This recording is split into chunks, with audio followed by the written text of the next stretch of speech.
welcome to the Android Police podcast. My name is Daniel Bader. This week on the show, let me start again. Hello and welcome to the Apple Police podcast. My name is Daniel Bader. This week on the show, we're talking iPhone 16, Apple Watch Series 10, AirPods 4, AirPods Max 1.5, and everything else Apple announced at the event. Joining me this week, as always, is Will Saddleberg. How are you? I'm good. I'm back from my vacation in your city. I know you didn't call me. I'm very mad. I didn't call you. I got yelled at for it yesterday. Very sad. And the person I like better at the moment, joining us once again on the show, Joe Maring. Welcome back. How are you?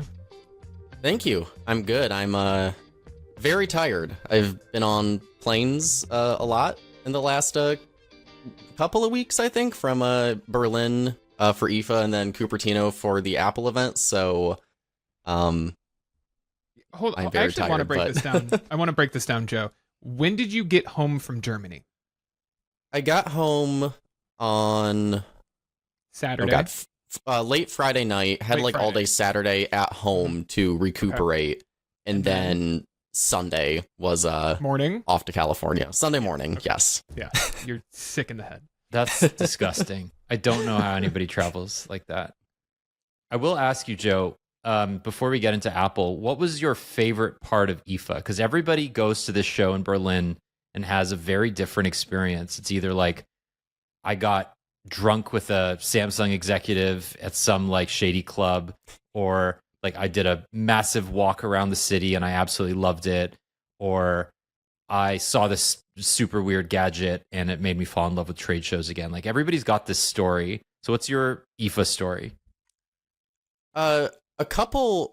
The first just kind of shocking thing was seeing messy Berlin and like being told ahead of time that during the media days it is basically just a construction zone, and was warned plenty of times before going to the event, but seeing it in person where it's like there are kind of booths set up before it officially opens for the public, but there is just like ladders and like construction work everywhere, and it was completely unlike anything I've seen at for CES or MWC. So that was interesting to see that, and also just trying to navigate that convention center is challenging.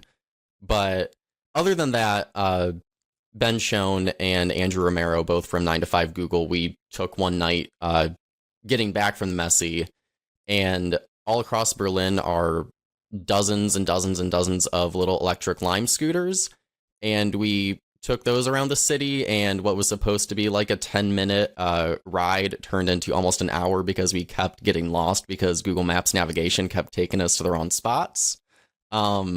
Fantastic time. It was we were not navigating the city well, which is ridiculous because it's extremely easy to get around Berlin, but it was like a nice happy accident. It was a very fun way to just kind of like get an unexpected tour of all of Berlin one evening after IFA. So that's my favorite part of Berlin, is just walking around the city. It's such a cool spot, and because of the history, right? Like East and West Berlin is so different, and that like even within East Berlin, like there are places that are still kind of a little bit rougher, a little bit sort of less built up than others. And I miss that city. I haven't been in a few years. Was there any gadget or anything like that you saw that was really? Did you see the new Remarkable Pro? Did you play with it? I did not. Christine on our team has that, and she's reviewing it. Belkin at Showstoppers, they had a iPad Pro keyboard that they're kind of like soft launching in Europe, and they're not bringing it to the US yet, but they've got like a couple different models available because they were trying to like test the waters with iPad keyboards again, just because it's been a minute since they've done anything there. They both seem really good, and they're priced way better than Apple's Magic Keyboard, and they feel good to type on. They seem really durable, and was not expecting it. So as a iPad keyboard sicko, it was very nice to see some of that stuff there. Did you play with the Honor Magic V3? I do. I've got that. It is. I think it's fantastic. I know not everybody is completely sold on the super thin design, but I'm all for it. I think the hinge could use a little bit of work for the V4, but it is kind of shocking going right from the Pixel 9 Pro Fold to holding the Magic V3. And it's like, oh, one of these feels like I'm holding two phones, and one of them just feels like a regular, sensible phone I would want to use. So that's been fun to play with. Okay, sure. that's an interesting. We could probably talk about this for a while, so let's derail the podcast before it begins. Isn't that what we usually do? That's it. That's why the show's so fun. So last week's show, Joe, was all about the Pixel 9 Pro Fold. Will and Michael had theirs already. I got mine the day after we recorded, and I've been using it since. And what I find really interesting is that, like, even though it's obviously heavier than a typical phone, I don't really feel encumbered by it at all, and I don't think it's particularly thick or difficult to use. I think there are issues with the hardware, particularly like the magnetic latch is actually too strong, and I find it difficult occasionally to open it, which makes it, because it's so slippery, I almost drop it whenever I try to open it, which is bad. But I'm curious because you kind of have this sort of like very simple utilitarian approach to foldables, both on the hardware and software side with the Pixel. And then the Honor is, like, from what I've seen, just a very hardware first approach. And while people like Ben Sin have said that the software on it is way better than last year, like, it's still nowhere close to being as straightforward as something like the OnePlus Open or the Pixel Fold. So what's your take on that sort of compromise between hardware and software on it? Yeah, software is not amazing. Like, I think it's usable. I don't think it makes the phone impossible to use as a daily driver. Like, it is quirkier and not nearly as well polished as like Oxygen OS, or I think even like Google's like their Pixel interface on the Pixel 9 Pro Fold. But like it's not big enough a deterrent for me, and I think that the hardware being like as thin and as light as it is, which like Pixel 9 Pro Fold, like a lot of things about it, but I don't know if I'm just too much of a wimp, but it is just so heavy and just feels so uncomfortable, like, for me to use like as a daily phone, just because it is so weighty. If people are not watching the show, and now you should be watching, Joe's wearing literally the heaviest pair of headphones ever produced. He's wearing the AirPods Max. So I've got a strong head. I've got hair to support these, but I've got weak arms to hold the Pixel. You do look a little bit like Air Force One there. So I actually did you get to meet Craig Federighi at the Apple event and compare hairstyles? I did not. I saw him in the front row watching himself during the pre-recorded keynote, but I did not get to do a hair contest with him, unfortunately. That's the plan for the iPhone 17 next year. Hopefully, we'll get that to happen. Okay, we'll save the Huawei triple fold for the end of the show if we have time, because I think that thing is just bananas, and Will and I have been talking about it a little bit. But let's jump into Apple. So you went to the event. I think it's kind of interesting that Apple has completely foregone any semblance of like a live keynote and just gone full on infomercial. Like it's been that way for a few years now. I would say this was the most infomercial of all of their presentations that they've done since they started during COVID. It just felt extremely transactional and hyperbolic in a way that wasn't earned. And I wonder if you felt that too, being there. Obviously, there's 3 major products launched. They started with the Apple Watch. There's the Apple Watch Series 10, which is they hyped it a bit as an all-new design, and then you end up looking at it and it's like, well, not really. There's the Apple Watch Ultra 2 that comes now in matte black. No mention of the Apple Watch SE. AirPods 4 in 2 varieties, but same name, which is interesting. And then obviously the iPhone 16. So let's start with the Apple Watch. what was your first impression of sort of the new design and them saying like this is now a bigger display than the Apple Watch Ultra 2? There's now sleep apnea, it's 10% thinner, it's a little bit lighter, et cetera, et cetera. Like what's your impression having gone hands-on with it?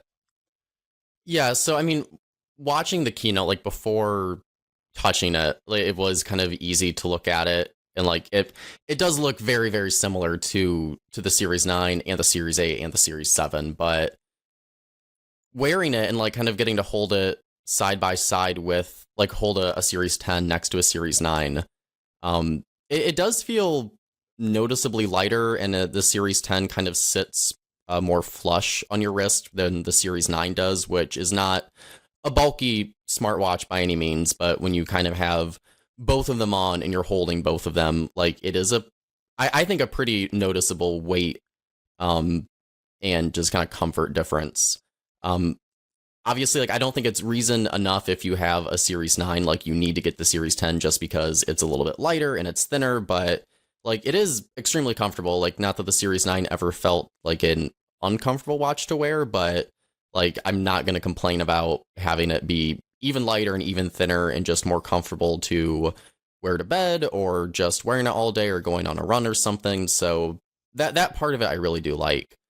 The display looks really good. Like the off-axis viewing angles with the wide-angle OLED like is quite noticeable. We got to look at like it side by side with the Series 9 and the Series 10, and if you're just kind of looking at it, not head-on, like it is brighter, the colors are better. It's not, again, like reason to ditch your Series 9 if you've got that, but it looks very good. Like looks better than ever. But again, like the Series 9 already has a very good display, but this one is just a little bit better in that regard.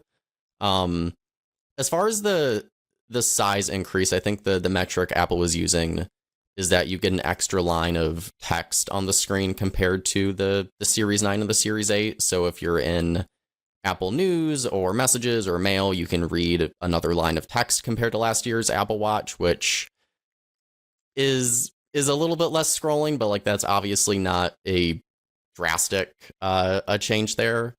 But like I think it's nice. Like Apple was pretty clear. And like for every Apple Watch generation, like they're not really targeting people with last year's Apple Watch to get this one. Like this is kind of for people who have a Series 4 or a Series 5 or a Series 6. And like for them, it's really like it seems fantastic. It's like foundation of the Series 9, but bigger display, it's thinner, it's lighter, it's the same price. Like it's not a game-changing upgrade, but like it's also difficult to find like anything to really complain about too much with it. Right. Yeah, I mean, it's interesting, right? Because this is the first Apple Watch with an LTPO panel. So this now matches what most of the other manufacturers, Samsung, Pixel even, introduced an LTPO panel on the Pixel Watch 3, or sorry, Google introduced. So it does clock down to 1 hertz when it's not in use. They're talking about how because it updates every second, you can have a seconds hand on the always on display, which you couldn't in the past. It's more efficient. It's about 10 to 20% more efficient. The other thing that they mentioned, the wide angle OLED is interesting. I saw a video by Quinn Nelson, Snazzy Lab, who says that he thinks that it's a technology from LG OLED called Meta technology, which basically has been created for curved displays and AR related displays that allows you to have a wider field of view or plane of view, but for kind of non-curved or not like significantly curved displays, it does allow for increased viewing angles when you're looking at it from the side. And it's interesting because like I've never thought that the Apple Watch or any really OLED based smartwatch has bad viewing angles viewed from the side. Like it's true if I kind of like look a little bit, if I look with a critical eye, I can tell that older Apple Watches or like the Pixel Watch 3 that I'm wearing doesn't have amazing viewing angles from the side, but when you say you noticed it, like what does that mean? Like we're not talking off-axis color shift here. We're talking about you can see if you're looking at it from like 45 degrees, the fidelity is the same as it is if you're looking at it straight on. So it was like some of like the examples like we got to see were the like the photos watch face or any of the watch faces that have like a color background. Like if you're looking at that from like any kind of angle on the Series 10, like to my eye, in the with like the photos watch face or where there's like a lot of color on the screen, it does look brighter and like the colors look better from those angles. Which like is not like a massive upgrade. Like it's nice to have better fidelity and like better viewing angles from those things if you want to see your watch face in like the best quality possible if it's on if like your hand is in your lap or on a table or something. Like I said, it looks very nice. I don't think it really is going to impact like day-to-day Apple Watch using. Like I've never, like you said, I've never had a problem seeing my Series 9 or other Apple Watches from an off angle like that, but it seems like a very Apple thing to do, to take this thing that is either a non-issue or something that's like very, very small thing and put like this new display technology into it, and to like to go so heavy fisted into improving something that I would never have thought to kind of put that attention towards. And like it looks good. It's I don't know if it's going to change the way I use my Apple Watch, but like it is nice to have that better visibility from those angles like that. Right. Will, any thoughts on the Apple Watch? No, to be honest. Like it's I know that's a really boring take, but like this is a really boring watch to me. Like I think what Joe said about it being a good update for people who are like ready to buy a new watch is fine. Like I think that's correct, and how people should probably think about their gadgets. But, yeah, I agree. I think this was way less of a significant update than people had hoped for, given that it was the 10th version. A lot of rumors around like Apple Watch X and how that would have been in parallel to the iPhone 10. like I feel like for 3 years now it's been like you don't even understand. The redesign that's coming this year is crazy. It's gonna blow your mind. And then like Apple announces a watch with like a slightly larger display and it's a little thinner or lighter or whatever, and everyone's like, okay. But next year, okay. But the 10th, Apple Watch, the anniversary, trust me guys, this is the one. And it's like I think like Apple is just fairly happy with the fact that like there is no other Square smartwatch on the market that is meaningful in any way. It is immediately recognizable in a way that no other smartwatch, I would argue, really is to like a normal person. And like it's like a comfortable design that displays a lot of information. I just don't think they're gonna like. I don't think they see a need to change it up, which is fine, but it does mean that like the Apple Watch will remain, for Apple Watch users, a 4 to 5 year upgrade cycle. Yeah, I think Apple has, for all intents and purposes, a monopoly on wearables on iOS because no other wearable works nearly as functionally. And because of that, the competition, the desire to compete is way lower. And there's like they took on Garmin with the Apple Watch Ultra and they won, right? Garmin didn't go away. Obviously, you can use your Garmin fine on an iPhone, and many millions of people do, but it's just that the integration with the OS is so much more marketable than the fact that like Garmin basically allows you to do everything on your wrist and then offload it to an app. And I don't know. I mean, Samsung does the same thing on the Galaxy Watch to some extent, and there are features that are limited to Samsung phones. Even the Pixel has some advantages, right? When you have a Pixel Watch on a Pixel, but I think nowhere near to the extent of an iPhone with an Apple Watch. and Apple seems to be very comfortable with that.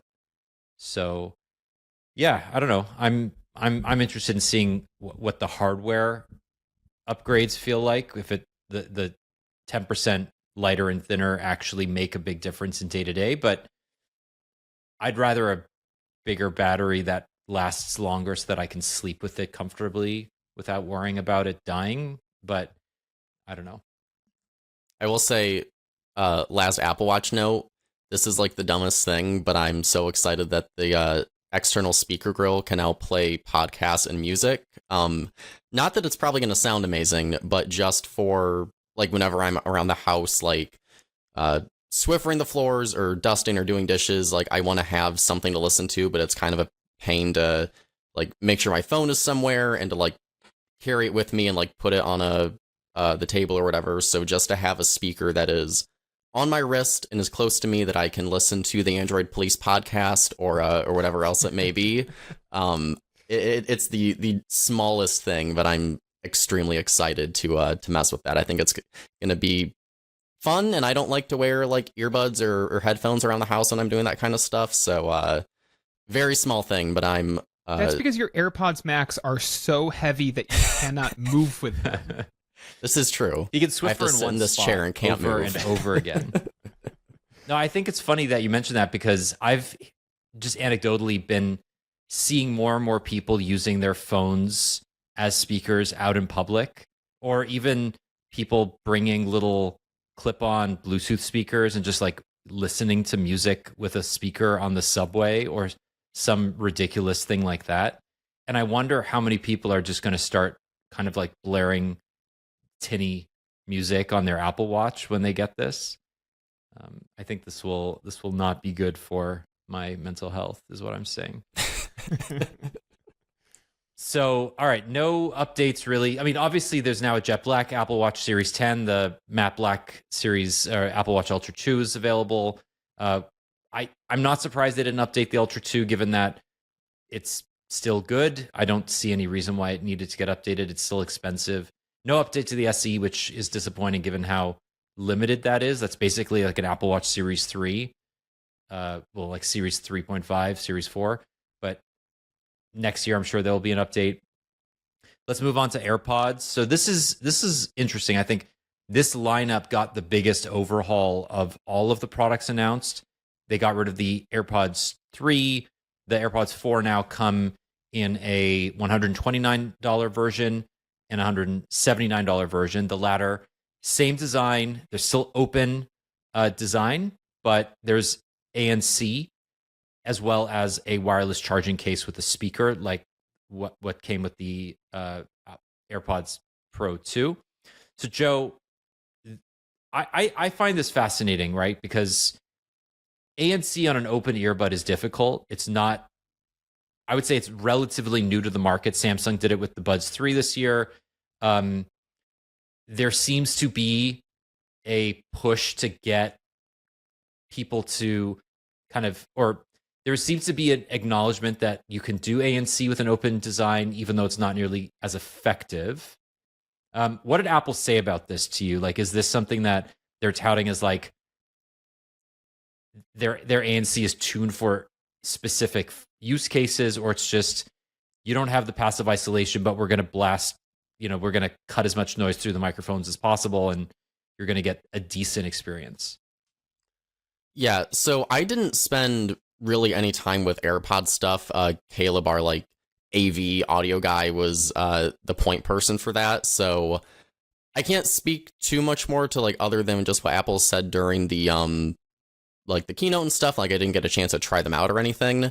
Just from like my like personal perspective looking at the lineup, it just seems kind of, I don't know, it seems a little messy and just a little cumbersome, where it's like AirPods 4, it's the ANC version, it's a non-ANC version, and then AirPods Pro 2 obviously have the closed design, and they've got some of the new features Apple talked about with the hearing aid stuff and the being able to use them for like earplugs or like noise suppression during concerts, or if you're playing instruments or something. So it's interesting where the ANC AirPods 4 seem like they're trying to mimic part of the Pro 2 features, but the Pro 2 are now kind of being pushed towards, they're earbuds, but they're also can be hearing aids. They can also help you get a hearing test. They can also help you not wreck your ears at a concert or something. So I don't know, I'm torn on it, where like the one hand it seems like a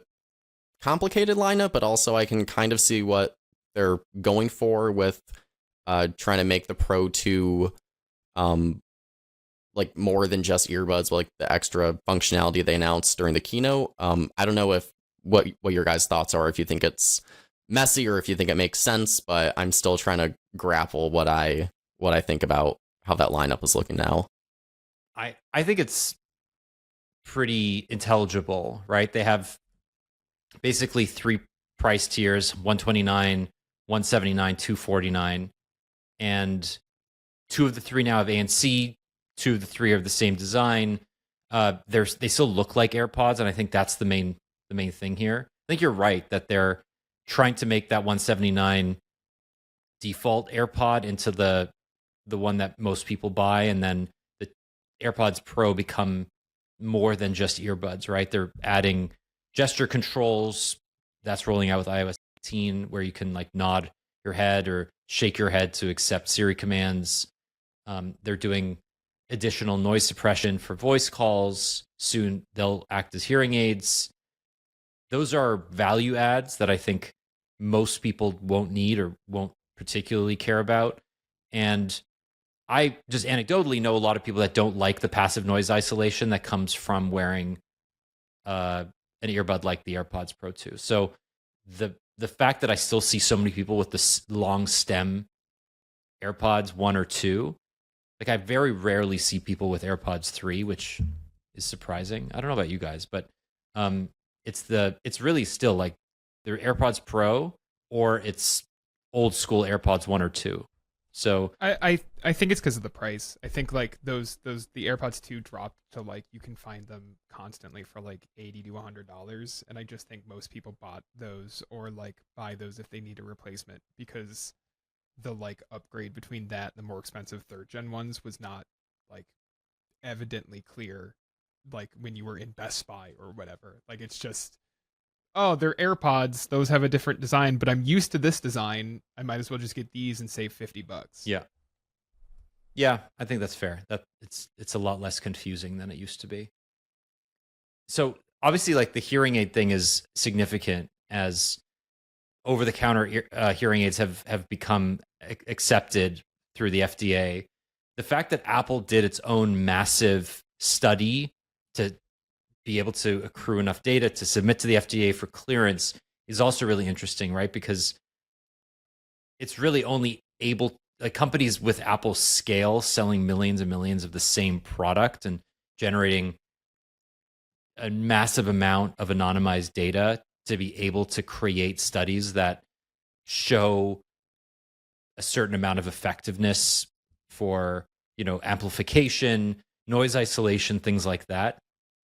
Plus the core technology is already so good. The fact that the transparency mode on the AirPod is among the best in the industry. Microphones are among the most capable and clearest in the industry. Although a lot of people have criticized the AirPods Pro for having low quality voice calls. That was something that there was a bit of a cycle, like a news cycle, when the Galaxy Buds 3 were announced, that people were comparing the transparency mode, ANC, and voice call quality, and people were like, oh, like Samsung has now lapped Apple in terms of call quality, even though everybody thinks of the AirPods as the top of the line for voice calls. And evidently that's not really true. So I don't know how much of that is microphone quality or if it's tuning or maybe a codec issue. I don't know. Anyway, I think that's a dead end there. Jules, you can cut that part out. If leave it in, Jules. Keep that silence, like double it. 30 seconds. Whoa. What else did Apple announce? Whoa. So then there's the AirPods Max with USB-C, which was the biggest announcement of the day, Talk right? about another dead end. $550 with a USB-C port and 5 new colors. Just a tremendous victory for Apple in reusing parts. Okay, I know we've made jokes about Joe's AirPods Max today. These are not lighter, right? There's no change other There's than the no colors hardware and- change Nope. other than it swapping out USB-C. They couldn't have found weight to take out of these. Like, really? They didn't even change the Okay. case. Okay. Yeah, don't people hate the case? The case is bad. Okay. It's not good. All right, guys. Whatever. They didn't even when upgrade were to the the AirPods H2. Max Like- announced? It's still the H1 chip, like from 5 years ago. Oh my god, 2020. Yeah. Wow. Truly, truly sicko behavior. Okay, guys. I did love. Did you guys see all the jokes on Twitter about like these USB-C AirPods Max outselling the Sony, and then just like 30 strings of characters? The It's very WH1000 XM456. They all of the jokes I saw started with the correct model number of like WH1000 XM5, and then just kept going, and it was really funny. Amazing. And this Apple has the opposite problem. They just call them the AirPods Max, and they're the same product, even though they're you can buy them for pre-order, which is hilarious. Okay, let's talk iPhones. So these had some minor changes, and some big changes depending on which phone you're talking about. Let's start with the 16. So you wrote something at Digital Trends, Joe, with the title, I tried the iPhone 16 and 16 Pro, and this one feature blew me away. So spoil it for us. Which one feature blew you away? It is the camera control button that we thought was going to be the capture button, but is officially named camera control. It is it's very funky. Like going into this event, like all the rumors and leaks just said that we were going to get a dedicated like camera button on the iPhone that you could just use as like a shutter button, essentially, like we've seen on many other Sony phones. Yeah. Sony phones and other older Android phones over the years. And it does do that when you press it once from wherever you are on the phone, or if it's turned off or whatever.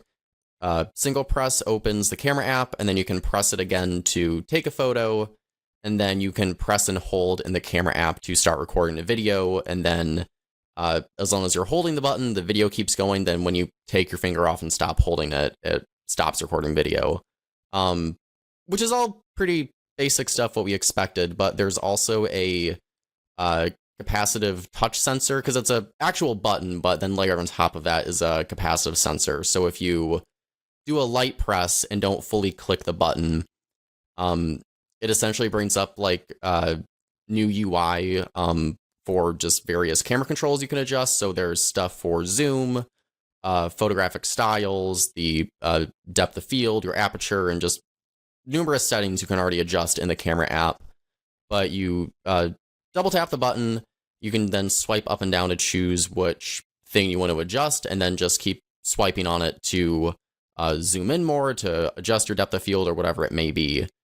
And it's very, it kind of reminds me of the Dynamic Island when it was first announced, where we kind of just thought that Apple was going to put a notch in their phone, and they ended up creating this really cool, like, special user interface around it. Which is pretty similar here, where like it could have just been a button, and like that could have been it, but they like did a whole new UI around it. It also works in apps like Snapchat, where you can lightly tap the button in a third-party app and get specific controls or options for Snapchat or whatever other apps end up adopting it down the road.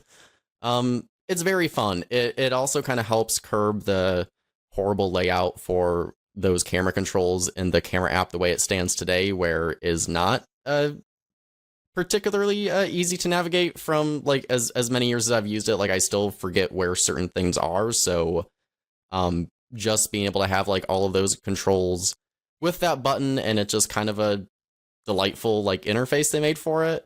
I'm I'm very happy with it. It is, I think, going to be difficult to go back to an iPhone without it because it's not. It's not like a. I don't think it's like a game changing thing, but it's fun enough and like quirky enough. Like I love it. Like I don't know if I'm making too big of a deal out of it, but like it's very charming to me. I'm not sure if you share the same optimism or if I'm too high on the camera control button, but I think it's very fun. Yeah, I think like at its core, this is a good idea. Like I would not say no to having this on like my Pixel 9 Pro or whatever. My concern with it comes from how poorly, at least like on their face, like case makers are going to have to deal with this additional button. I understand that that's not really Apple's problem because they're just making the phone, but everyone puts their phones in a case, and like a capacitive button is like a nightmare for this. Like Daniel, you and I were talking literally in a meeting an hour ago about how the three options are a big cutout that exposes part of the frame, a smaller cutout that just exposes the top of the button, but then like maybe makes it difficult to like actually use the like the camera capture button, right, to use the gestures, or like a case with like a capacitive piece built in that is communicating to the capacitive button, and who knows how that works. We'll have to wait for reviews and people testing cases and whatnot. But like putting my concerns about that aside, like I think it is a better way to think about a camera button than what we've seen from other Android OEMs. Like I said, I think Sony is the only one still doing dedicated camera buttons on their hardware, and they don't sell in the US anymore. And did they ever really? I'm sorry to the 10 Sony fans listening. Actually, our entire demographic might be Sony fans, to be honest. I'm very sorry. But I don't know. Like I think it's like a good idea. As Joe said, like it's I think it's what Apple is probably the best at, which is like doing a thing like that we've seen on other devices, like a display cutout, but then using the tie between their hardware and software to like actually build functionality into it that you might not see on other devices. It's clever. I'm excited to check it out when I get my hands on an iPhone 16 Pro Max. But yeah, I don't know. Like that's kind of, I don't have a ton of takes on it like on its face. It's a cool idea. I don't know if I have an iPhone 15 or 14, I don't know if it's worth upgrading to just for this. But yeah. I think it's interesting because the last two kind of major hardware changes to the iPhone, I would argue, have been somewhat underwhelming. So we had the it looks the pill thing at the top of the screen. Dynamic Island. Yes, thank you. Sorry, I totally forgot the name. So I'd argue that the last two hardware features that Apple launched with the iPhone have been somewhat underwhelming, right? We had the Dynamic Island with the iPhone 14 series, and then the action button with the iPhone 15 series. And there was a lot of hoopla about the Dynamic Island becoming some sort of input mechanism. You'd use it for live activities, and it would start making your iPhone more useful when you were waiting for an Uber, or when you were watching a football game, or when you're doing other things and you wanted to just like glance. And I would say that it's true, right? When your Uber's coming, you see at the top of your Dynamic Island, it's 3 minutes away, and you can tap on, and it's going to jump into the Uber app, or you can check how badly the Bills are losing. Like it's all very useful. He won. It's all very it's useful. a 1-0 record. It's all very good. But I would also argue that live activities as an API has not taken off. Only a few developers use it. You don't need a Dynamic Island to use live activities, right? If you have an older phone, it just shows up on your lock screen, arguably just as useful. And all of the promises that Apple made about it have not come to fruition, again, because of developer ambivalence.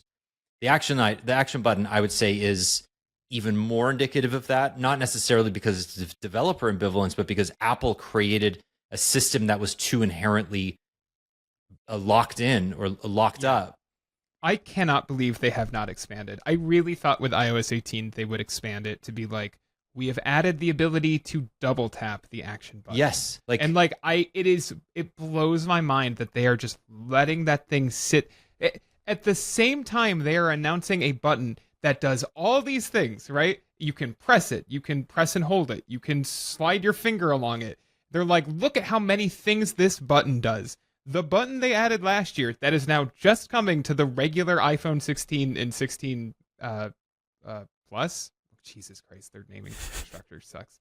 I always want to say 16 Max or 15 Max or whatever, and that's not right. They're just letting it sit there, and it's got this fancy animation that still doesn't match anything else in iOS. I once again thought that was a teaser of what we'd see in the future of iOS, and it's not. And it does one thing. You set it to do one thing. I would guess that most people either left it on like the mute switch, so it's the same thing it was before, except harder to like trigger it in your pocket, or which I would say is bad because I liked being able when I was using an iPhone, liked being able to like go to the movies and just flip the switch without thinking about it. Or it's like you switched it to like the flashlight, which is what every time I've used. good boy. All He's right. Joe's dog disagrees with me. He's mad at me. Yeah, I don't know. I'm really frustrated by that. I actually like the dynamic island, and every time I pick up my iPhone, I find that it is useful. You did basically name the main two things that I would use it for. Not so much football scores necessarily, but definitely keeping my fantasy team score active while I'm watching a different football game, so that way I know how badly I'm losing. Daniel, to your point. As long as you know, I don't care how you I won learn week the one. information. I blew week one out of the water in my fantasy league. That's all I want to say.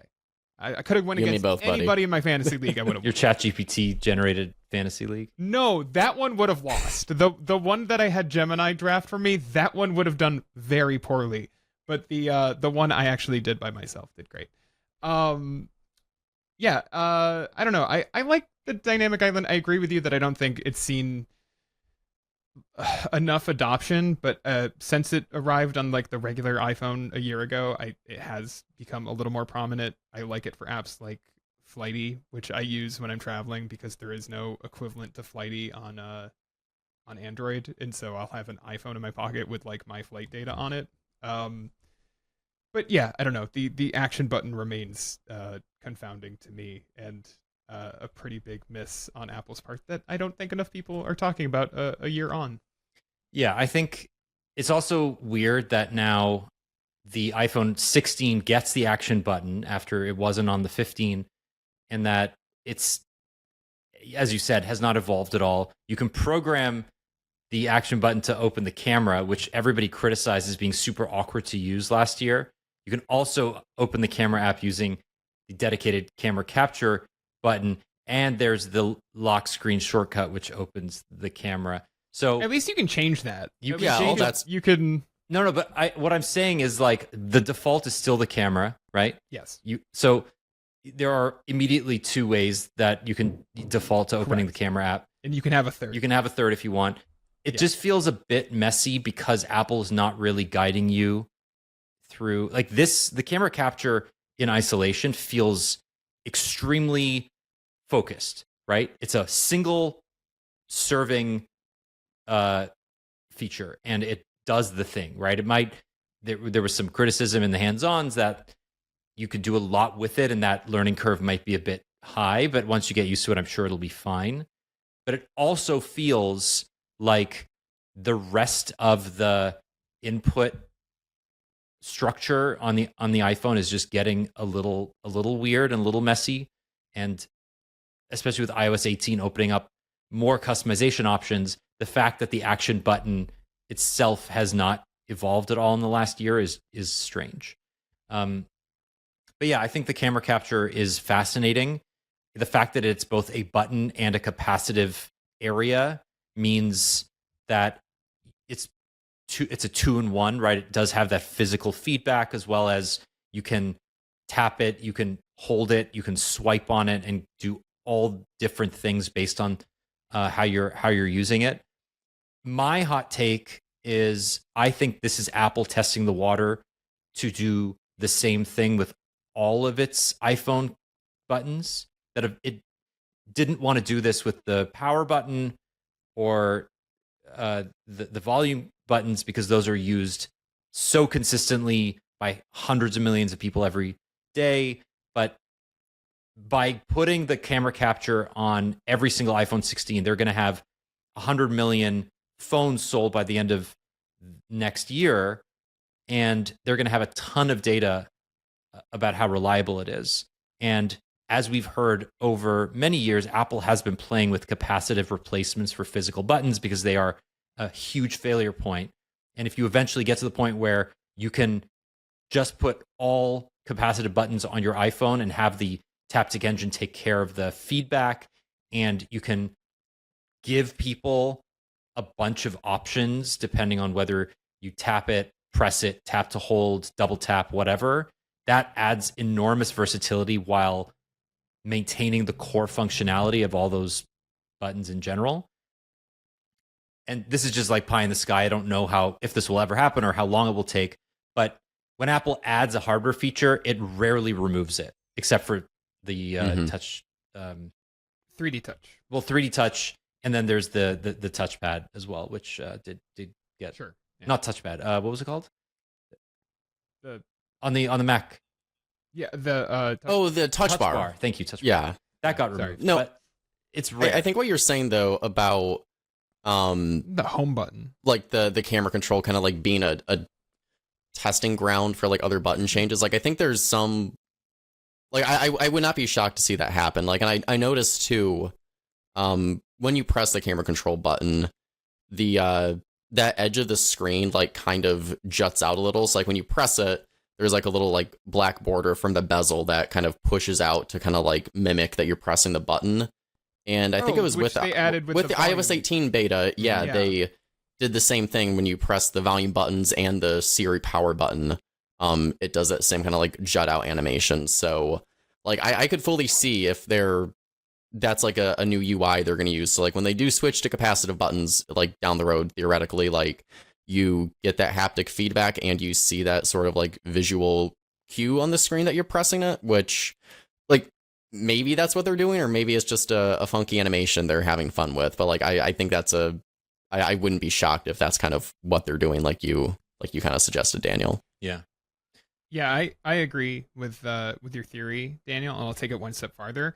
They're gonna make the volume rocker one button, and you're gonna have to slide your finger up and down it to control. Oh, I don't know if that's a good idea. I'm not saying it's a good idea. I'm saying they're gonna do this.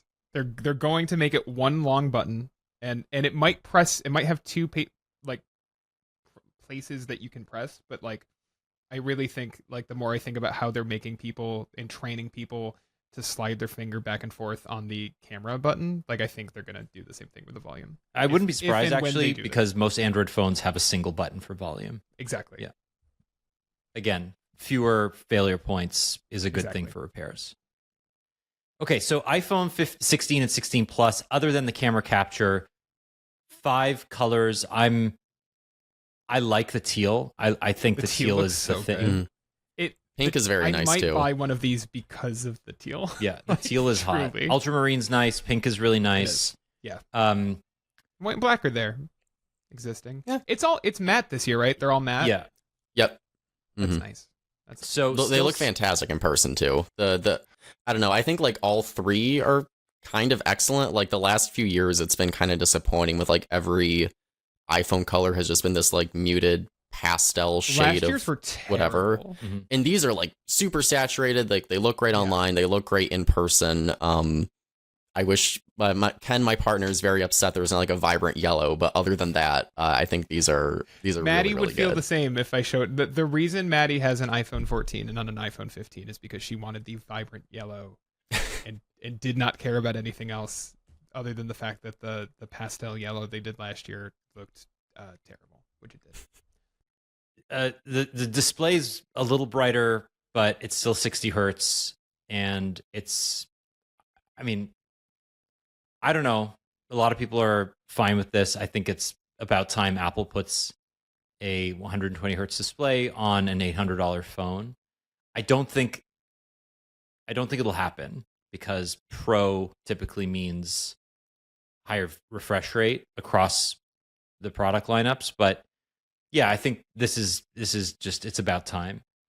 And then there's the A18 chip, so it takes a jump from A16 Bionic to A18, which appears to be a pretty nice speed boost, particularly around ML and AI functionality, which we'll talk about in a minute. But like that's really the name of the game with iOS 18 and beyond. Joe, did they talk at all about the camera, the 48 megapixel? They're calling it a fusion camera, but is it a new sensor or is it basically just reusing that sensor? I have not looked at the spec sheet to confirm that because it's essentially just using, or the fusion aspect comes from like it's a main camera, then also it like crops in for that 2x telephoto sensor, which is what they did on the 15 last year and the 15 Pro last year. So I'm not sure if it's just like a rebrand or if it is like a actually new sensor, but it seems like it's achieving the same thing that last year's phones did too. Yeah, it's unclear to me whether the main sensors are different on both the 16 and 16 Pro over last year because they both had 48 megapixel mains. The ultra wide is new. We know this. It's a newer sensor, wider aperture, lets in more light, so that's good. There's macro photography now on the 16, which wasn't there on the 15, which is enabled by the new ultra wide. There's also new photographic styles, which I'm interested in because, I mean, I kept one photography style on when I had an iPhone, but I don't know. I like playing around with them. I think they're interesting. They're just filters, so it's not anything special, but the fact that they're tightly integrated into the camera app, which actually I want to go back to what you said, Joe, because I agree with you. The camera app itself on the iPhone is a disaster, and I think it needed a complete redesign while launching the camera capture because that separate interface when you're using it feels much more intuitive than having to like find the arrow and then go up to the other end of the screen to make changes. Yeah. It's never felt intuitive to me. No, and it's kind of funny because when you use the camera control thing, like when you're in the camera app and you touch the camera control to like bring up that UI, like the entire rest of the interface for the camera app just disappears. So it's like it's still there and it's still bad if you're not interacting with the camera control button, but like the second you use that to bring up that new like UI for everything, it's just the rest of the camera app is gone and just disappears, which is like kind of solving the problem, but also not really. Like the second you stop using the camera control, like that same app interface is still there. It's very bizarre that like they just get rid of it, and you do get a better way to interact with the camera app with the camera control button, but like that obviously doesn't fully solve the fact that the app without that new UI is not good still. Yeah, it's very bad. Okay, other than that, there's more like it's better battery life and still USB-C, USB 2, which if you're still if you're doing any data transfer on your iPhone in 2024 with a wire, I want to know why. I want to understand you. But yeah, faster MagSafe wireless charging, up to 25 watts with the 30 watt adapter. You do have to buy a new MagSafe adapter, which whatever, but yeah, I mean that's fine. So Will, you were saying earlier that this would be an instant upgrade for you if it was a higher refresh rate display. Well, not so much an instant upgrade. It's just that, so like I have a personal iPhone that I find handy to like keep around for comparison purposes, right? Like, and we're not talking like I've been carrying an iPhone 15 Pro Max that is the review unit that like Android Police bought for me to review last year. But I have an iPhone 14 Pro Max that I bought myself that has been sitting in a desk for a year, and I would like to do something with it before the trade-in value on that really like bombs out. And to me, it's just I don't know. Like I don't see, as especially considering that it is a secondary phone that I do not have on me all the time. I do not see like a huge reason for me to want to like upgrade this 14 Pro Max to a 16 Pro Max. I don't see what I'm getting there, right? Like it is a better chip, but it's not that much better of a chip than what's in the iPhone 16. I think that's really what it is that this year Apple did not kneecap the regular iPhone 16 in any way except for the refresh rate, which matters to some people, not to everyone. Although I do think that it is a thing that people, even like regular users, would notice once they like set up their phones side by side. Like I think when you look for it, it's there. I understand that is how they are pushing people to spend $200 to $400 more, but I don't know. Like I think that it is beyond time, and I don't think they will. Let me be very clear. I don't think they're going to change their strategy, but I think it's beyond time to stick like a 90 hertz display on the basic iPhone, and I am going to find it frustrating, I think, when reviews of the regular iPhone 16 come out over the next couple of weeks, and people cut Apple a break for charging $800, $900 in 2024 for a phone that is running a 60 hertz display. I don't know. Like I think that is a real quality of life improvement in a way that I just don't understand why they won't make the jump. Well, I understand why they won't, but like I do not think anyone should excuse it anymore. It sucks. Now that said, again, I'm probably going to just pick up an iPhone 16 because I like the design.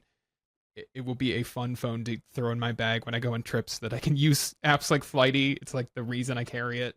But I will be grimacing every time I pick it up and I see the unlock motion just judder across the screen at a terrible 60 frames per second.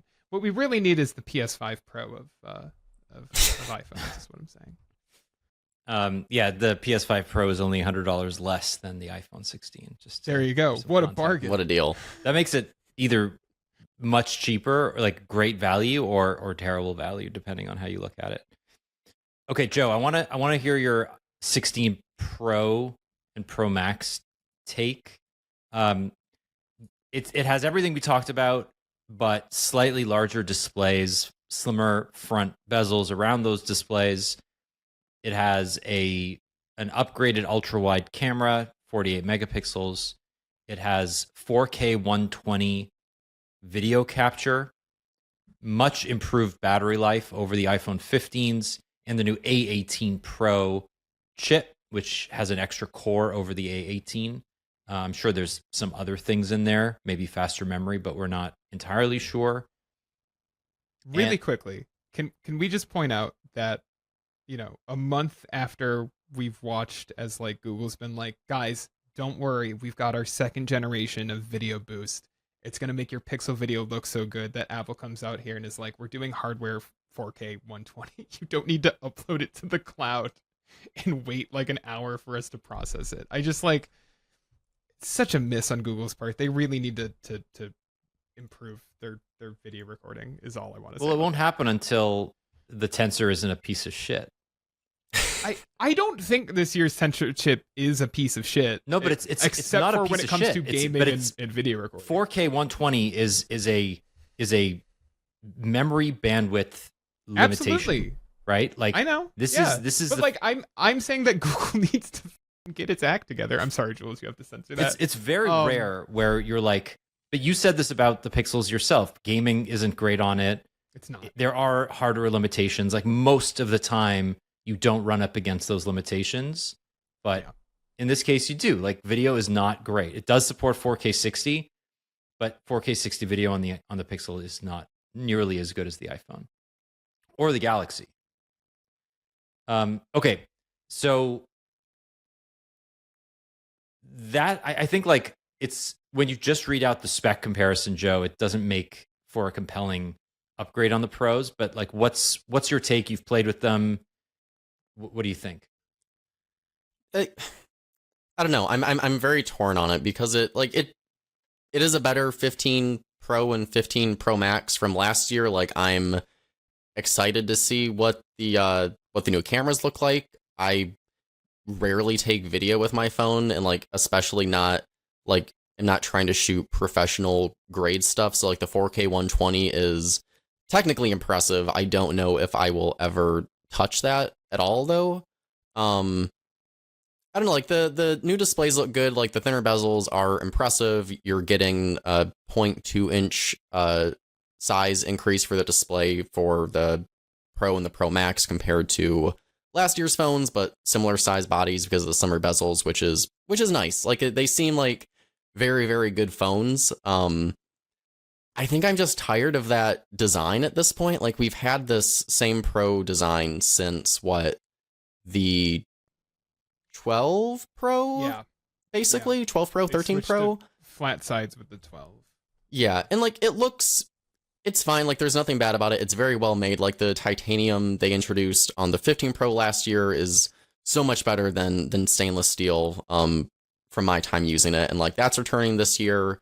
The new desert titanium color doesn't look nearly as bad as the leaks look did, but it good. still doesn't look amazing. You know what it reminds me of? It reminds me. It's missing the texture, but it reminds me of the Galaxy S5. Oh, the You guys Band-Aid remember- you guys remember the S5. Band-Aid? Yep. Yeah, It's I that get- color. It is. And Like it just- seems it's gonna most likely be a very, very good phone. There's something about the regular 16 that like the new design is refreshing. I think that like the colors are objectively so much better. And like if that had a 90 hertz display, at least like Will was saying, I think I'd rather almost carry that than the 16 Pro, just because like the cameras on the regular 16 are like obviously you don't have the telephoto camera, but you still get 2x optical zoom quality. Like it just seems more fun, and like you're not missing the dynamic island or the action button or the camera control button. Like it is in a lot I of think ways that's the big impressive one, that how it has the camera similar. control. Yeah, like how you're really only missing ProMotion display, telephoto camera, Yeah. and a bigger screen. bigger screen, which are like considerable upgrades. Like I think the 60 hertz refresh rate for the regular 16 is obviously the biggest like the reason I'll gravitate towards a 16 Pro personally, but I don't know, it just doesn't seem as exciting or interesting as the regular 16 does, which is kind of surprising. But like I don't know if it's just a visual thing where like I've seen this design for years and years and years, where the iPhone 16 looks visually much different than the previous generation, and it does have so many of those like the same buttons, the same dynamic island stuff. Apple just if you put a higher refresh rate on there, like that would probably be the iPhone I would choose. It's weird.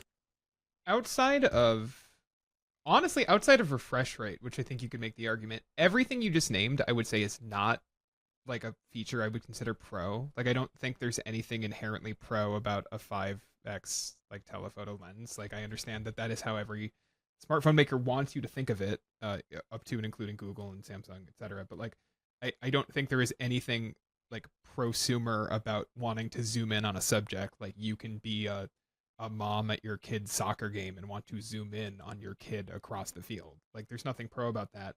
It's funny that this is the first year where they've introduced a new thing that wasn't locked to the pros, right? So like the dynamic island was locked to the iPhone 14 Pro for a year. The action button was locked to the iPhone 15 Pro for a year. The camera like control button would be a thing where I'd be like, yeah, I get why that's like a pro feature. That pros want that. Like regular users don't need a dedicated camera button with all these like a bit like ways to adjust different like settings in your camera. They just want to point and shoot. And it's interesting that Apple was like, no, this button comes to every iPhone. Like I think more than ever there is very little like that makes it a pro iPhone beyond the fact that it costs more and is bigger. Yeah, I think that speaks to Apple increasing the value of the $700, the $800 one. 100%. It's a much better buy than it's been over the last 2 or 3 years. I think you're right as well that the Pro is no longer differentiated in any meaningful way. But I also think like what we'll see in the future is Apple gating software for the Pro rather than hardware. So this brings up Apple Intelligence and all the announcements that it made.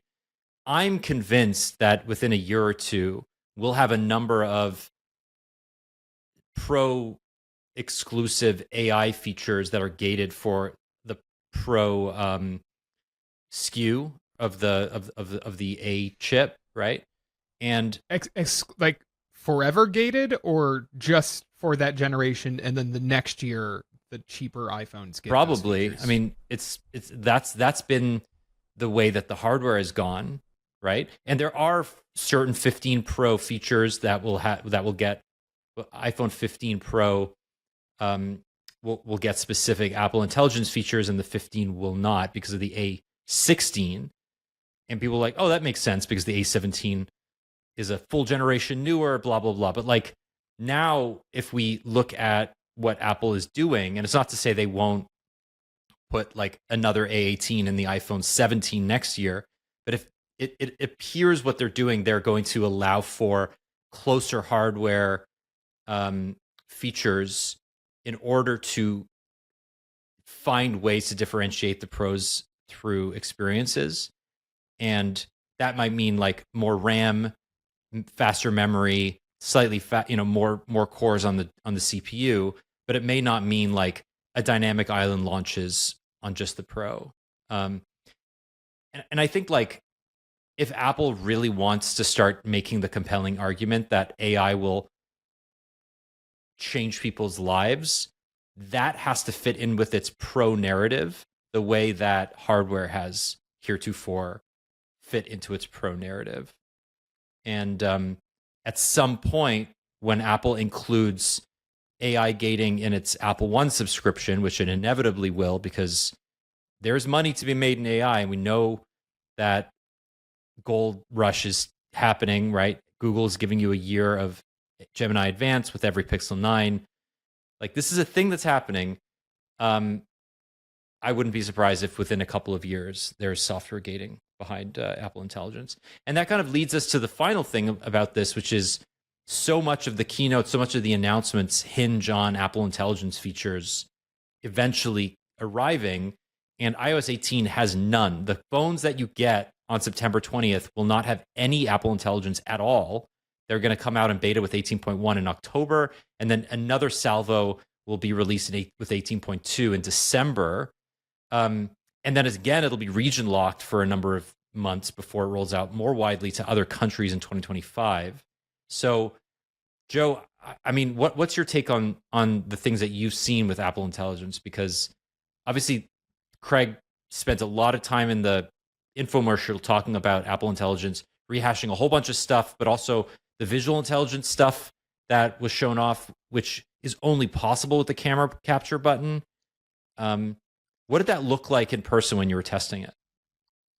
So the visual intelligence stuff, I didn't get a chance to use that stuff. Like, I got to see some demos of just other Apple Intelligence features, like the writing tools and the image playground and all that, all the stuff we've seen since WWDC. And I'm so indifferent on all of the Apple Intelligence stuff. Like, just the way I've been kind of like indifferent on Galaxy AI and what Google's been doing with a lot of their AI stuff. It's like the writing tools, for helping you like write an email or change your tone of your writing, maybe for somebody who doesn't have the jobs that we do where we're writers and we write for a living. Like, I don't find that anything I would personally want to use for my workflow. The Genmoji stuff of being able to make your own emojis is neat, but I think like it'll never beat emoji Kitchen. Keyboard in Gboard or emoji. Yeah, Joe and I just so send good. each other Emoji Kitchen creations all the time. That's how we communicate these days. It's just football's crying when our team It is is. doing I love that actually, because the emoji keyboard is actually brilliant and so much better. It's great than the Image Studio or Pixel Studio will ever be. Absolutely, because it's got that, like, an artist took the time to think about how these two emojis would look. Yes, it's fleshed curated. together It's versus- it's like Yes. it's somebody made these. That it's an artist that Absolutely. put effort into making and thinking about them. Yeah, and I don't see Genmoji being. I mean, it'll get more use, I'm sure, just because there are so many iPhones and so many people in using iMessage, especially in the States. But I don't see myself ever like being jealous of it when like emoji. And God, I hope Google never kills off Emoji Kitchen to be like, we don't need it anymore. Like AI has us covered. I'm sure they will, but I'm just bumming myself out thinking about it. We could do a comparison, Will, of Genmoji We and the will, Emoji Kitchen. yes. Which one makes the better football-related crying. crying emojis? I'll leak my DMs with Joe on Twitter when we both Perfect. have iPhone 16. Yeah. Like there's nothing like, I don't know, like it's not just an Apple Intelligence thing. Like I said, it's been the same with Samsung and Google, where I don't know if I'm just not the target like demo for this stuff, or if this is just missing for everybody. But like there's nothing I've seen with any like big AI features where it's like I need to have this on my next phone, or like I'm not going to buy it. Like the most interesting thing Apple Intelligence like we've seen from it is the demos Apple said with like the improved Siri, where you can ask like, when is my mom's flight today? Like, what did we talk about in this text conversation or this email or something? But like, there's no firm release date for that stuff. Like, that's going to be further down the road from writing tools and the Genmoji stuff and everything else. So, yeah, it like, other than that, there's nothing since WWDC with this or just other AI stuff that's sold me on anything. And again, I don't know if it's like a me problem or if like this stuff is just not hitting for everybody, but there's nothing really grabbing my attention there. I will believe Siri is good when Siri's good. Siri, I just don't believe them that they're like Siri's good now. Like maybe eventually, but like this is so like down the road. I also just want to say visual intelligence is, man, like Google Lens has existed for like a fucking decade. I'm sorry. Like I'm not impressed by the fact that like they're like, you can point your phone at a restaurant and then see the restaurant's menu. And I'm like, that you can already do that. It has nothing to do with AI. My favorite part it does, but you don't need it. Was the guy walking up to not a dog but a puppy, and or sorry, not a puppy but a dog, and calling it a puppy, and then being like, screw you, owner, I'm not going to talk to you. I'm just going to bend down and be creepy and take a photo of your dog, and then get, without asking the owner what the breed is. Like that to me is the worst example of how AI is just making us all zombies and not people. Like it's abstracting. But I don't think it is. I think this is proof that Apple is in the same club as Google, where all of these people who are working on these products just do not talk to like regular humans on the street. They do not know how people communicate. They don't know how parents take photos of their kids. You're misinterpreting this, Will, because it's you're. I mean, yes, you're a sicko in many other ways. I think, but like in some ways, Sure. You're also a normal person. Sure, I try. I do. But I think it's important to remember that like Meta, Google, Apple, Amazon, these companies have an outsized influence in how we interact with technology, whether we acknowledge it or not. And if there are companies like this that are essentially giving a 12-year-old their first iPhone with these tools built in, it is telling them that it's encouraging them to use them instead of the social tools that we as parents are trying to imbue in our angelic little ones, right? And that's what I find so problematic about this. It's not that we are going to use these tools. It's that when they are as easily accessible to a 13-year-old with their first iPhone as they will become, they will be discouraged to write their own stuff. And I have many friends who are high school teachers who are already getting essays clearly written by ChatGPT, augmented with ChatGPT, or otherwise like undermined by AI in ways that are not as overt as what we think of as like pure plagiarism. It's not that people are going in and like, write me an essay about the American Revolution, and then they submit it unedited. It's really much more insidious than that. And as this becomes built into our phones, that's where I find this stuff to be more problematic. So it just flattens, as you said, all of the interactions that we end up having with one another, because it's a single tap to, like, we're joking about like add a 2 a.m. mode to all these AI tools, because that's when it will become interesting and fun. But that won't be the default. It will be 9 a.m. on a Monday morning mode for all of the text that we make with AI. And that just flattens culture so much, because while we are focusing on photo and video generation, it's really the text generation that we're going to interact with the most, because we just do more text-based interaction with our phones. Unfortunately, you've sold me on AI text generation with that 9 a.m. idea, and I would love for Slack to just auto-respond to whatever I wake up to after a weekend. Give it time. Just go out there, Slack. Just say yes or no to freelancers at random. You'll probably get it right. Oh, man, that's coming. Okay, I think that's it for the iPhone. I want to talk very, very, very quickly about PS5, because this went way longer. Super over. Sorry, Joe. Hope you didn't have work to do today. Yeah, I'm already like running super late, so we'll just chat about this quickly. There's not a whole lot to say here, but Will, I want to give you space to rant about the $700 PS5 Pro that was announced yesterday. This is what happens when Sony doesn't have competition.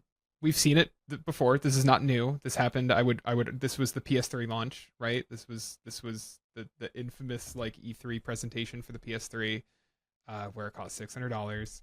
I would say that this is the closest we've seen Sony come to that. They were on their back foot with the PS4. They were able to recover through that generation like pretty quickly, and we've seen Xbox flounder for a decade. And what you get when Sony has no real competition in the space, I understand, the PC market is growing, but it's over here, right? Like, consoles are infinitely more popular even today, even with the Steam Deck. And you have Xbox floundering, Nintendo is doing its own thing.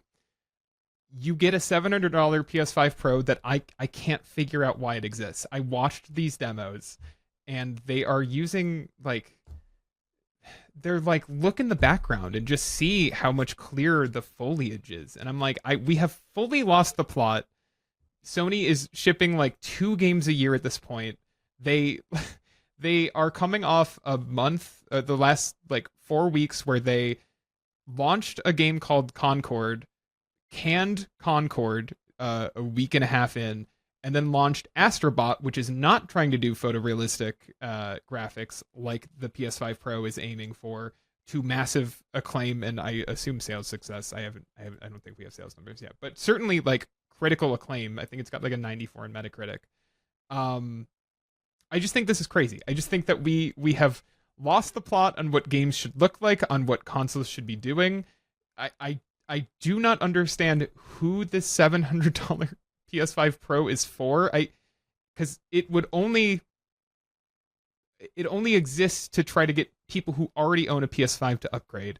But I don't see anything here that would spur someone to dump their $500 one and spend, let's be real, $800, because it doesn't come with a disc drive. You have to spend $80 for the disc drive. So to spend $800 on the PS5 Pro, only for the PS6 to be probably 3 years away, like max. I don't know who this is for. I think it's like an embarrassing launch. I have not seen anyone be positive about it. And at this point, like, when you were talking about $800, like, go buy a computer, build a computer, like, there are so many other options that you could do with this. I just like, they didn't even show it off with a new game. They were showing like The Last of Us 2 Remastered, which is a PS4 game. Like, I'm sorry. This entire thing is like pretty embarrassing, and that's my like 2-minute rant on it. I don't know. Do you guys have anything to add on the PS5 Pro? Have you considered that in Marvel's Spider-Man 2, the taxi cabs are a little bit sharper than before? They're a little bit sharper. I haven't. You know what? I hadn't considered that. The one thing that they're like promising here that I'm like, yeah, I would love that, is that they're like, finally, Final Fantasy VII Rebirth will run properly at 60 frames per second without looking like garbage. And I'm like, that's great. I am not buying a $700 console for that game to look like it is supposed to look. That's what I would say to that. Yeah, I think what's really interesting is the like it's very clear that both Sony and Microsoft were subsidizing the 2020 releases significantly, Yeah. right? There were literal documents that showed Xbox was subsidizing the Xbox Series X and S to, I think it was like a one and $2 billion or $1.5 billion extent. Like it was a lot, at least like $50 to $100 per console, right? And the idea that they would make it up in subscriptions, and then obviously with the expanded PS Plus that launched during the PS5's window, like we now have Sony no longer feeling like it needs to subsidize hardware either. I think the most cynical thing about this is the lack of a disk drive, right? Because it Oh yeah, prevents it, like so many things require a disk drive. Sony gets to eat 30% of every single purchase. Game, archiving is way more difficult without a physical hardware. Like it just, the whole thing is just, it just speaks to the fact that Sony, as you said, can get away with this. And the fact that it is $700 and then 700 pounds and 800 euros is just like, this is blatant. We are so dominant in Europe that we can charge basically whatever we want. And in the US, we're not as dominant. Therefore, we still have to be relatively competitive. well, we've seen the price of the regular PS5 go up like pretty much everywhere except the US. Yeah. They just bumped the price of the controllers up. Didn't change anything about those. Like it's and we're talking about the iPhone 15 or sorry, iPhone 16 Pro. Like you want to talk about pro things? Like I'm sorry, a console labeled Pro should have a disk drive on it. You want to make the argument that nobody buys disc-based games anymore? That's fine. We can like I don't think that's 100% true, and I would argue that like because of the competition among retailers, you will find better deals on disc-based games. That's if I buy a physical copy of a game, it's usually because it's a better deal than I can get digitally. But also like it's a 4K Blu-ray player, and those are expensive, and that's a niche pro feature that should be on this pro console like out of the box, not for $80. Yeah, the whole thing is so weird, especially since it's just a GPU upgrade. It's not there's no CPU improvements here at all. You do get a bigger SSD, which is great, but like there's really very few upgrades to the hardware here. I believe slightly faster memory, but it's really just about like achieving that 4K, or sorry, the fidelity mode at 60 frames per second for the vast majority of games.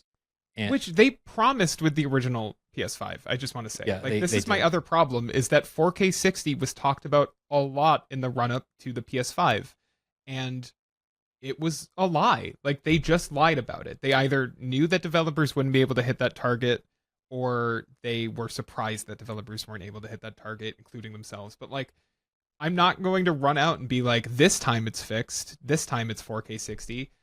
I don't trust them. I also like the PS5 is probably one of the most disappointing gadgets I've bought in the last like 5 years. Like I am pretty sure I have used my OLED Steam Deck more in the 10 months that I've had it than I've used my PS5 in the 3 years I've had it. And that's like a problem. And I think it says a lot about like I think that's why Nintendo is so successful. I think that's why the Steam Deck is successful, that these companies are thinking about the way you play as opposed to just what the picture looks like. And I think the obsession with everything needs to be like realistic and pixel perfect is the reason that a game like Concord takes 8 years to make, comes out, bombs immediately upon release, and they have to pull it a week and a half later.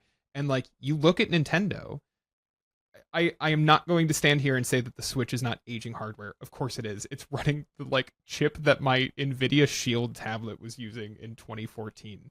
It's old.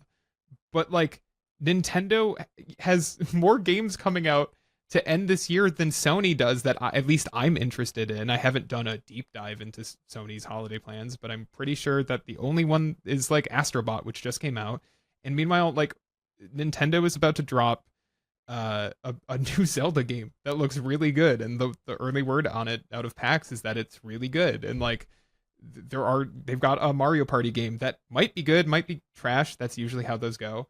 They've got like a bunch of other stuff planned to like essentially end the Switch. They've got a new Mario and Luigi game, and like I'm looking at the PS5 being like, what are you playing that like I wasn't playing 5 years ago? I don't know. Like, Yeah.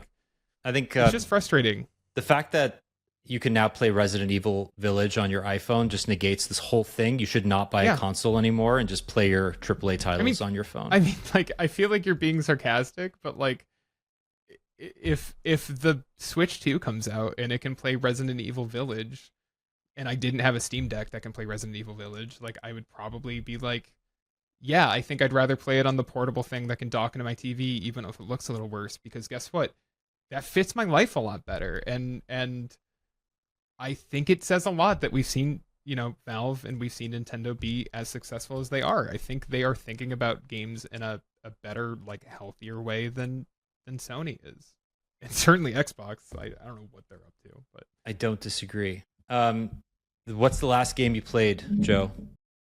Oh God. I hope it's The Black Ops 6 beta, and then other than that, I could not tell you. I've only got a Series X, and I've touched it so little this year. You got to caress that. You got to caress that Xbox, Joe. It needs some love. I'd rather not. Needs some love. It's been neglected by everybody, not just you. I think it needs to be cared for. What's the last game you played, Will? A modded version of Pokemon Emerald on my Game Boy Advance SP emulation device. Incredible. No, you definitely don't need. Is that not on brand for me? At least is that not like extremely on It's brand true. that It's I've sunk like 40 hours into a modded version of Pokemon Emerald? I don't know. What do you want from me? I'm the guy that's playing Balatro on my Steam Deck while awaiting Balatro to launch on Apple Arcade Plus and Android, so that I can buy it 3 times. That's why Daniel never responds to my DMs. He's busy playing Balatro. Yeah, that's true. And not ignoring me. No, I am, but I'm doing both. It's called multitasking. All right, Joe, thank you so much for being here. We're gonna cut it short this week because we've only spoken for a few minutes, and it's really I think we want to leave something else on the table. So we'll talk at S25 rumors next week, along with some of the other foldable stuff. I want to give my Pixel 9 Pro Fold review to the podcast because I have many, many hot takes on it, and by next week I will have more. So, and my review will be live on the site by next week as well. Joe, where can people find you if they want to learn more about what you do? They can find me at digitaltrends.com. I'm leading our mobile section over there, so anything we're writing about phones, tablets, smartwatches, that is where I'm at. But I will be in my bed, physically recovering from all of the travel. But normally I'm at DT. No one feel bad for Joe, okay? No one feel bad for Joe. He signed up for all of this so he could get like platinum status with Delta. No one feel bad for Joe. He's fine. He's getting free upgrades it is all the going to be time. diamond status. By the Sorry, end diamond of the year. status. Apologies. No one feel bad for him. He's drinking like free mimosas at like 8 a.m. I remember when I hired a baby Joe back in like, 2017 at Android Central. Yeah. Who had never gone to a single press conference, never flown to a launch. And now look at you. You're a freaking platinum diamond. Who would have seen me here? Who would have thought? Who would have thought? Look at us. All right, that's it. That's the show. Thank you for listening. If you want to give us feedback, podcast@androidpolice.com. We love hearing from you.